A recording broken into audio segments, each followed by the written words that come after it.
আসসালামু আলাইকুম প্রিয় দর্শক, আপনাদেরকে শুভেচ্ছা আমন্ত্রণ জানাচ্ছি চ্যানেলের সংবাদে। আর এখনকার সংবাদ নিয়ে আপনাদের সাথে আছি আমরা দুজন, আমি খায়রুল বাশার এবং আমি ফারজানা করিম। বিস্তারিত সংবাদের শুরুতেই জানিয়ে দিচ্ছি সিটিসেল সংবাদ শিরোনামগুলো। নিজেদের অর্থায়নে হলেও পদ্মা সেতু নির্মাণের ঘোষণা প্রধানমন্ত্রীর, বিশ্ব ব্যাংকই মূল দুর্নীতির জায়গা মন্তব্য। দুর্নীতির বিরুদ্ধে ব্যবস্থা নিয়ে বিশ্ব ব্যাংকের সঙ্গে আলোচনার পরামর্শ বিএনপির, অর্থমন্ত্রীর পদত্যাগ দাবি। সংসদ বহাল থাকলে নির্বাচন করতে পারবেন না কোন সংসদ সদস্য, সংবিধান অথবা আইন সংশোধনের পরামর্শ। বিজিআর বিদ্রোহের বিচারে মানবাধিকার লঙ্ঘনের অভিযোগ, HRW রিপোর্ট জঙ্গিবাদের পক্ষে, দাবি র্যাবের। এবং ইয়াসির আরাফাতের মৃত্যুর সম্ভাব্য কারণ তেজস্ক্রিয় বিষক্রিয়া, মৃতদেহ পরীক্ষা করতে স্ত্রী সুহার আবেদন।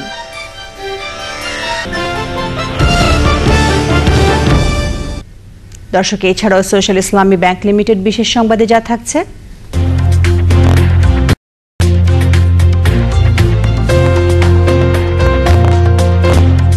ঈশ্বর কণা নামে পরিচিত নতুন অতি পারমাণবিক কণার সন্ধানের খবর।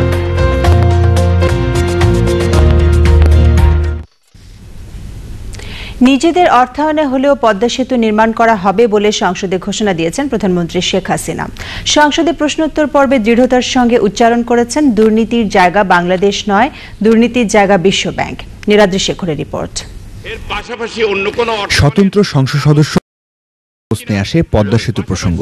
প্রধানমন্ত্রী জানান, 4 সরকারের আমলেই দুর্নীতির অভিযোগে বিশ্বব্যাংক অর্থায়ন বন্ধ করে দিয়েছিল। মহাজোট ক্ষমতায় আসার পর বিশ্বব্যাংকই এদেশে অর্থায়নে আগ্রহ দেখায়। তিনি প্রশ্ন করেন, যেখানে পদ্মা সেতু নির্মাণে 1 টাকাও ছাড় দেয়নি, সেখানে বিশ্বব্যাংক কি করে দুর্নীতির অভিযোগ আনলো? একটা বিশেষ কোম্পানিকে পরামর্শক নিয়োগের জন্য বিশ্বব্যাংকের পক্ষ থেকে কোম্পানিকে পরামর্শক নিয়োগের জন্য চাপ দিয়ে সেই কোম্পানি তো ভুয়া বের হলো। তাহলে কোথায় সেটা তো আমার প্রশ্ন। সরকার আমল থেকে এই পর্যন্ত যোগাযোগে যারা 1টা পয়সা খরচা করেনি তারা দুর্নীতির কথা আনে কোত্থেকে? বরং তাদের ভিতরে যে দুর্নীতি সেটাকে দেখে। যে ওয়াল স্ট্রিট জার্নালের যে নিউজ এবং ফোর্বস পত্রিকার যে নিউজ, জানতে পারবেন যে আসল দুর্নীতিটা কোথায় আছে, কার কাছে আছে, সেটা জানা যাবে। প্রধানমন্ত্রী জানান, বিশ্বব্যাংকের কাছ থেকে অভিযোগ পাওয়ার পরে সুষ্ঠু তদন্তের জন্য মন্ত্রী সচিবকে সরানো হয়েছিল, কিন্তু তারপরও দুর্নীতির প্রমাণ পাওয়া গেলে অবশ্যই ব্যবস্থা নেওয়া হবে। তবে বিশ্বব্যাংকের এই অভিযোগের পেছনে কারা আছে তাও খতিয়ে দেখা হবে। তবে পদ্মা সেতু আমরা নির্মাণ করব। এই বাংলাদেশে আমরা দরিদ্র হতে পারি, বিশ্ব মন্দা থাকা সত্ত্বেও যদি আমরা আমাদের অর্থনীতিকে ধরে রাখতে পারি, তো পদ্মা সেতু আমরা করতে পারবো না, এটা হয় না। আমরা দরকারে নিজেদের অর্থায়ন করব। কিভাবে আমরা আমাদের অর্থায়নে সেতু নির্মাণ কাজ শুরু করতে পারি সেই বিষয়ে আমরা পরামর্শ করেছি। এখানে বিদেশি অর্থ যেটুকু আমাদের লাগবে, আমাদের এখন যে রিজার্ভ আছে সেই রিজার্ভ থেকে প্রতি বছরে ওই 1 বিলিয়ন 2 বিলিয়ন খরচা করা, এটা আমাদের জন্য মোটেই কোনো কষ্টের না, আমরা তাও করতে পারবো। কাজে আমি এটুকু কথা দিতে পারি যে ইনশাআল্লাহ পদ্মা ব্রিজের কাজ আমরা শুরু করব। তিনি তার ছোট বোন ও নিজেদের 5 ছেলেমেয়ের কথা উল্লেখ করে এদের নাম ভাঙিয়ে কেউ কারো কাছে কোনো রকম সুবিধা চাইলে তার ফোন নম্বর ও ইমেল ঠিকানায় মেসেজ পাঠিয়ে তাকে অবহিত করার জন্য দেশবাসীর প্রতি অনুরোধ করেছেন। Niladri Shekhar, channel I, Dhaka. পদ্মা সেতুর পরামর্শক নিয়োগ সংক্রান্ত বিষয়ে সেতু বিভাগের 3 প্রকৌশলীকে জিজ্ঞাসাবাদ করেছে দুর্নীতি দমন কমিশন দুদক। তারা হলেন তত্ত্বাবধায়ক প্রকৌশলী মোহাম্মদ লিয়াকত আলী, সহকারী প্রকৌশলী গোলাম মোস্তফা এবং আবুল কালাম আজাদ। এছাড়া রেলওয়ের নিয়োগ সংক্রান্ত দুর্নীতির বিষয়ে রেলের 3 কর্মকর্তাকেও জিজ্ঞাসাবাদ করা হয়েছে। তারা হলেন অতিরিক্ত chief engineer SM Liaquat Ali, maintenance engineer FM Mohiuddin এবং আইন কর্মকর্তা মোহাম্মদ আমানুল্লাহ। বিষয়গুলো অনুসন্ধান পর্যায়ে থাকায় বিস্তারিত জানাতে রাজি হয়নি দুদক।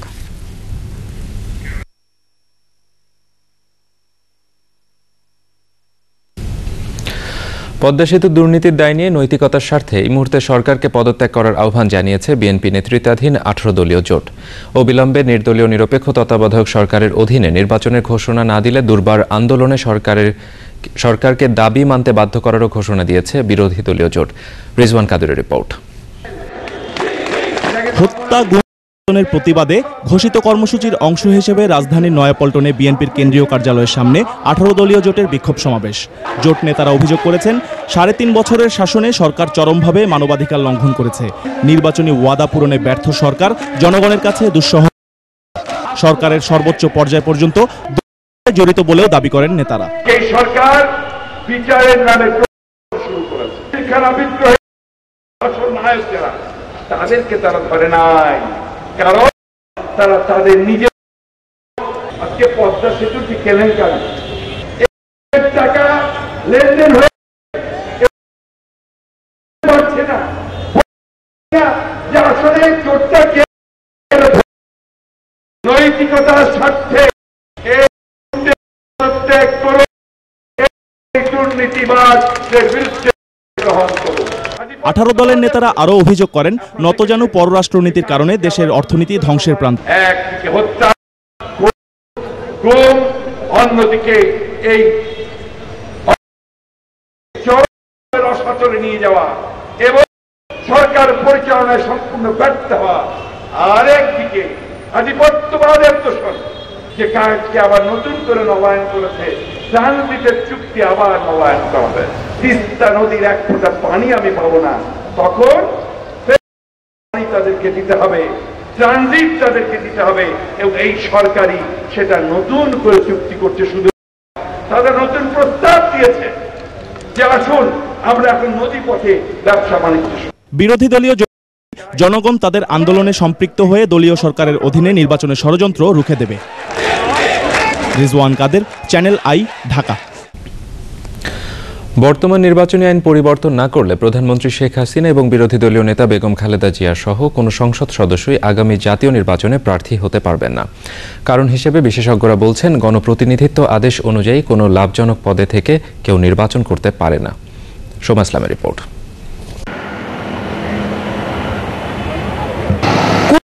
সরকারের অধীনে আগামী জাতীয় সংসদ নির্বাচন হবে, সেই বিতর্কের মধ্যেই নির্বাচনী আইনের বেড়াজালে প্রশ্নবিদ্ধ আগামী নির্বাচনে 345 এমপির প্রার্থিতা। দীর্ঘদিন ধরে সংবিধান সংশোধন কমিটির একজন হয়েও সংসদে সেই প্যান্ডোরার বাক্স খুলে দিয়েছেন রাশেদ খান মেনন। সংসদ বহাল রেখে যে তাতে এমপিরা স্বপদে থেকে প্রার্থী হলে লেভেল প্লেয়িং ফিল্ড নিশ্চিত হবে না, তাই সংবিধানের সংশোধনীর পরিপ্রেক্ষিতে আবারও সংবিধান সংশোধনের প্রস্তাব তার। বিশেষজ্ঞরা বলছেন, নির্বাচনী আইনে প্রয়োজনীয় সংশোধনী আনা না হলে এমপিরা কেউ প্রার্থী হতে পারবেন না। সংসদ ভেঙে যাওয়ার 90 দিন আগে ইলেকশনটা করতে হবে, সেখানে এগুলো ছাড়াও আরও কয়েকটি প্রশ্ন কিন্তু উঠবে। যেমন লাভজনক পদে অধিষ্ঠিত একজন সংসদ সদস্য তার নমিনেশন পেপার গৃহীত হবে কিনা আন্ডার আরপিও। তাই তাহলে আরপিও 12(1)(3) মোতাবেক তারা নির্বাচনে অযোগ্য হইবেন। অফিসিয়াল না, এটাই আছে।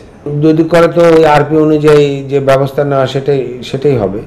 শেষ পর্যন্ত যদি সংসদ বহাল রেখেই নির্বাচন হয়, তাহলে গণপ্রতিনিধিত্ব আদেশে সংশোধনী আনার পরামর্শ দিয়েছেন সাবেক নির্বাচন কমিশনার সাখাওয়াত হোসেন। যে রাজনৈতিক দলের পক্ষেও এটা একটা বিরাট কেওটিক ব্যাপার হবে। তার কারণ হচ্ছে যে একটি দলের যারা এখন সংসদ সদস্য আছেন সবাইকে কি নমিনেশন দেবেন, না কিছু বাদ পড়বে? যেখানে বাদ পড়বে, আর একজন সংসদ সদস্যকে বাদ দেওয়ার পরে সংসদ সদস্য থাকবেন, তিনি যদি নমিনেশন নাও পান, তিনি কিন্তু ওই টার্মের জন্য সংসদ সদস্য থাকছেন। সেই অবস্থায় দলের আরেকজনকে যিনি নমিনেশন দেবেন, সেখানে কি পরিস্থিতি হতে পারে, এটা নির্বাচন কমিশনের একটা চিন্তার বিষয়। বলছে আইন ও লাভজনক পদে থেকে কেউ নির্বাচন করতে পারবে না, কারো ইসি নির্বাচনী আইন পরিবর্তন করবে না। নমিনেশন সাবমিট করবে আর কে করবে না, সেটা তো আমরা ওটাকে সামনে রেখে তো আমরা আরপিও তো আমরা যদি সংশোধনের জন্য প্রস্তাব করি, তো এটা একটা কিরকম যেন খেলো হয়ে যায় না। রাজনৈতিক দল নিজেদের প্রয়োজনেই নির্বাচনী আইনের শর্ত মনে রেখে আগামী নির্বাচন কোন পদ্ধতিতে হবে তার সঠিক পথ ঠিক করবে বলে আশা করছে নির্বাচন কমিশন।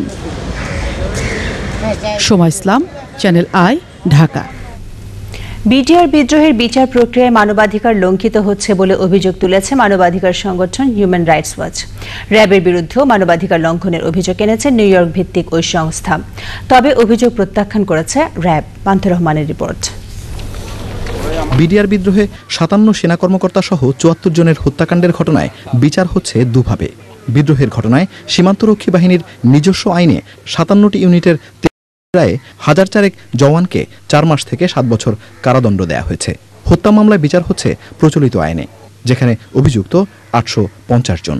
ঢাকায় সংবাদ সম্মেলনে নিয়ে প্রশ্ন তুলেছে human rights watch. They need to stop the mass trials and go back to the basic principles of fair trials and due process, which is if there is evidence against an individual, present it in court, let the accused know what that evidence is, give them a chance to defend themselves, and then the court can decide whether they are guilty or innocent. 60 জনের সাক্ষাৎকারের ভিত্তিতে তৈরি প্রতিবেদনে অভিযুক্তদের শারীরিক ও মানসিক নির্যাতনের অভিযোগ আনা হয়েছে। The place in unofficial places of detention at RAB 1, RAB 2, RAB offices, and D offices, and military compounds. And this government could tomorrow close down all those unofficial places of detention if they wanted to. They tell all the security forces, if you detain someone, you must immediately produce them in an official place of detention. RAB সহ সরকারের কয়েকটি সংস্থাকেও অভিযোগের কাঠগড়ায় দাঁড় করিয়েছে human rights watch. The BDR courts are not independent. They're part of the executive branch. Now, that's not unusual when you have court martials in military systems. But the point is that even if it's in the executive branch, there still must be fair trials. So the government has, as you rightly said, signed off on unfair trials. So this is the government's problem. তবে new York ভিত্তিক সংস্থাটির প্রতিবেদন প্রত্যাখ্যান করে RAB বলেছে, বাইরে থেকে এ ধরনের বক্তব্য দেশের আইন শৃঙ্খলা পরিস্থিতি নষ্ট করে। হিউম্যান রাইটস যে কুখ্যাত যে চেহারা, সেই চেহারাটা স্পষ্ট হয়ে উঠেছে এবং তাদের নিজের থলের বিড়াল নিজেরাই বের করে দিয়েছেন। বাংলাদেশে যে সমস্ত সন্ত্রাসী এবং অপরাধের কার্যক্রম করছেন তাদেরকে উৎসাহিত করার উদ্দেশ্যেই তারা হয়তো আইন শৃঙ্খলা বাহিনীকে টার্গেট করে, রাষ্ট্রযন্ত্রগুলোকে টার্গেট করে এই ধরনের ভিত্তিহীন, কাল্পনিক আর মন গড়া রিপোর্ট সাবমিট করেছেন। ভবিষ্যতে এ ধরনের প্রতিবেদন থেকে বিরত না থাকলে আইনের আশ্রয় নেওয়ার কথা জানিয়েছে র্যাব। এই ধরনের পান্থর রহমান, চ্যানেল আই, ঢাকা। প্রধানমন্ত্রী শেখ হাসিনা বলেছেন, ইসলামের নামে সন্ত্রাসবাদ, জঙ্গিবাদ বা কোনো ধরনের অশান্তি সৃষ্টি করা হলে বরদাস্ত করা হবে না। ইসলামিক ফাউন্ডেশন অনুষ্ঠানে প্রধানমন্ত্রী বলেন, নানান ধরনের ষড়যন্ত্র হচ্ছে, শান্তিপূর্ণ পরিবেশ বজায় রাখতে আলেম সমাজকে সচেতন থাকতে হবে। ফারুক হোসেনের রিপোর্ট। ইসলামিক ফাউন্ডেশন পরিচালিত মসজিদ ভিত্তিক শিশু ও গণশিক্ষা কার্যক্রম প্রকল্পের শিক্ষার্থীদের মধ্যে বই ও পবিত্র কোরআন শরীফ বিতরণ অনুষ্ঠানে প্রধান অতিথি প্রধানমন্ত্রী শেখ হাসিনা। প্রধানমন্ত্রী ইসলামী শিক্ষার গুরুত্ব তুলে ধরে বলেন, আওয়ামী লীগ যখনই দেশ পরিচালনার দায়িত্ব পেয়েছে তখনই কাজ করেছে ইসলামের প্রচার ও প্রসারে। আমাদের শিক্ষার ক্ষেত্রে মাদ্রাসার বিরাট অবদান রয়েছে, কাজে সেটাকে আমরা আরও উন্নত করতে চাই। আর মাদ্রাসা শিক্ষায় যারা শিক্ষা নেবে তারা যেন বিভিন্ন কর্মক্ষেত্রে তাদের চাকুরির সুবিধা হয়, কর্মসংস্থানের সুবিধা হয়, সে বিষয়টার দিকেও আমরা নজর দিচ্ছি। ইসলামের নামে অশান্তি সৃষ্টিকারীদের সতর্ক করে দিয়ে প্রধানমন্ত্রী বলেন, প্রকৃত ইসলাম কখনোই সন্ত্রাসবাদ সমর্থন করে না। ইসলামের নামে কোনো মহল যদি কোনো জঙ্গিবাদ, সন্ত্রাস বা অশান্তি সৃষ্টি করে, তাতে আমাদের পবিত্র ধর্মকেই অবমাননা করা হয় বলে আমরা মনে করি। কাজে এদিকে আপনাদেরও বিশেষভাবে দৃষ্টি রাখার জন্য আমি অনুরোধ জানাচ্ছি। এই ধর্মের নামে জঙ্গিবাদ, সন্ত্রাস এইসব কর্মকাণ্ড করে আমাদের এই পবিত্র ধর্মকে মানুষের কাছে হেয় করা, এটা কখনোই আমরা বরদাস্ত করব না। ইসলাম ধর্ম হচ্ছে পৃথিবীতে সব থেকে পবিত্র ধর্ম। সবথেকে গুরুত্বপূর্ণ। শান্তির ধর্ম ইসলামের আদর্শ সমুন্নত রেখে সমৃদ্ধ বাংলাদেশ গড়তে সবাইকে একসাথে কাজ করার আহ্বান জানিয়েছেন প্রধানমন্ত্রী শেখ হাসিনা। তখন এই কার্যক্রমটা আমরা শুরু করি। Channel I, Dhaka. কয়েকটি গণমাধ্যমে অসত্য এবং ভুল সংবাদ পরিবেশনের কারণে বাংলাদেশের সঙ্গে লিবিয়ার সম্পর্ক নষ্ট হতে পারে এমন আশঙ্কা ঢাকায় লিবীয় মিশনের। এমনকি বাংলাদেশ থেকে জনশক্তি আমদানি বন্ধ করে দেওয়ার মতো আশঙ্কার কথা জানিয়েছে লিবিয়ার চার্জ দ্য অ্যাফেয়ার্স। পান্থরা মানের রিপোর্ট। লিবিয়ার সঙ্গে বাংলাদেশের বন্ধুত্বপূর্ণ সম্পর্ক দীর্ঘদিনের। কাজের খোঁজে ওই দেশটিতে আছেন কয়েক লাখ বাংলাদেশি। গাদ্দাফি বিরোধী আন্দোলন এবং তার পরবর্তী যুদ্ধাবস্থার কারণে লিবিয়া থেকে বাংলাদেশিরা ফেরত এলেও নতুন করে জনশক্তি আমদানি শুরু করেছে লিবিয়া। অথচ লিবিয়া পুনর্গঠনের এই প্রক্রিয়ায় বাংলাদেশি শ্রমিক রপ্তানি পড়েছে হুমকির মুখে। ঢাকায় লিবিয়ান চার্জ দ্য অ্যাফেয়ার্সের বিরুদ্ধে শত কোটি টাকা ঘুষ গ্রহণের সংবাদে ক্ষুব্ধ দেশটির দূতাবাস, যার বিরুদ্ধে অভিযোগ সেই চার্জ দ্য অ্যাফেয়ার্স কামেল আল মাহজুব নিজে সংবাদ সম্মেলন করে বললেন সব খবর অসত্য। আমাকে এবং আমার দূতাবাস নিয়ে মিথ্যাচার করা হয়েছে, অসত্য সংবাদ পরিবেশন করা হয়েছে। আমি এর প্রতিবাদ করছি। একটি বেসরকারি টেলিভিশন চ্যানেল এবং কয়েকটি দৈনিক পত্রিকা লিখেছে আমি ভিসা নেওয়ার বিনিময়ে $500 ঘুষ নেই। তারা লিখেছে আমি নাকি 100 কোটি টাকা ঘুষ নিয়েছি। প্রতি পাসপোর্টে $500 নিলে 10,000 পাসপোর্টে কি 100 কোটি হয়? আমি গণমাধ্যমগুলোর কাছে প্রতিবাদ জানাচ্ছি এবং তাদের ক্ষমা চাওয়ার অনুরোধ করছি। মাহজুব অভিযোগ করেন কিছু কিছু সংবাদ মাধ্যম তার সম্পর্কে কুৎসা রটাচ্ছে। তিনি কারো সঙ্গে ঘুষ লেনদেন করেননি দাবি করে বলেন এই অভিযোগ তাকে এবং তার দেশকে অসম্মানিত করেছে। আমার দেশ স্পষ্ট জানিয়ে দিয়েছে যে প্রয়োজন আমাদের নয়। শুধুমাত্র বাংলাদেশ থেকে আমাদের মানব সম্পদ নিতে হবে এমন কোনো বাধ্যবাধকতা লিবিয়ার নেই। অন্য অনেক দেশ লিবিয়াতে জনশক্তি রপ্তানি করতে আগ্রহী। তেমন অনেক দেশ থেকে আমরা লোক নিতে পারবো। তারা সুযোগের অপেক্ষায় আছে এবং সুযোগ দেব। দোষ তো আমাদের নয়, তোমাদের মিডিয়াই তো অন্যদের জন্য সুযোগ তৈরি করে দিচ্ছে। আমার দেশের কর্মকর্তারা বাংলাদেশে আসবে, তারা বাংলাদেশের সংশ্লিষ্ট কর্মকর্তাদের সঙ্গে বৈঠক করবে, জানতে চাইবে আমার কিংবা আমাদের দূতাবাসের দোষ কি। কেননা আমি অপরাধ করলে তো তার সাজা আমার সরকার দেবে, তোমাদের মিডিয়া নয়। আমার বিরুদ্ধে অসত্য সংবাদ অসম্মানজনক। ভুল সংবাদ পরিবেশনের জন্য পররাষ্ট্র মন্ত্রণালয় সহ সংশ্লিষ্টদের কাছে অভিযোগ তোলা হলেও সরকার কোনো ব্যবস্থা নেয়নি উল্লেখ করে মাহজুব বলেন লিবিয়া সংবাদ মাধ্যমগুলোকে ভুল স্বীকারের সুযোগ দিতে চায়, অন্যথায় তাদের বিরুদ্ধে আইনগত ব্যবস্থা নেবে। পান্থর রহমান, চ্যানেল আই, ঢাকা। সৌদি আরব সহ মধ্যপ্রাচ্যের বিভিন্ন দেশে যথাযোগ্য মর্যাদায় পালিত হচ্ছে পবিত্র শবে বরাত। শবে বরাতের নামাজে অংশ নিতে বাংলাদেশ সহ বিশ্বের বিভিন্ন দেশ এবং সৌদি আরবের বিভিন্ন প্রদেশ থেকে ধর্মপ্রাণ মুসল্লিরা এসেছেন পবিত্র নগরী মক্কা আল মোকাররমায়। শবে বরাত উপলক্ষে সৌদি সরকারের পক্ষ থেকে নেওয়া হয়েছে বিশেষ নিরাপত্তা ব্যবস্থা।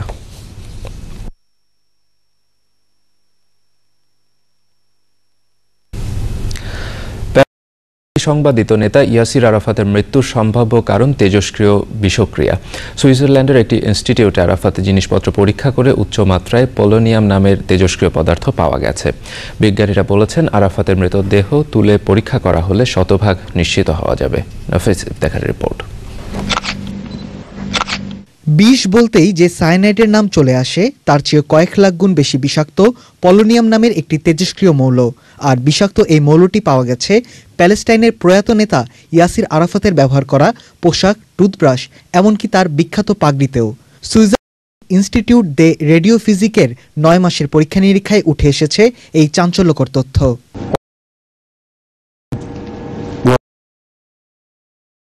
এই কাপড়গুলো ইয়াসির আরাফাতের। এর থেকে আমরা অনেক নমুনা সংগ্রহ করেছি। প্রায় সবগুলো নমুনাতেই আমরা অস্বাভাবিক মাত্রায় তেজস্ক্রিয় পোলোনিয়াম পেয়েছি।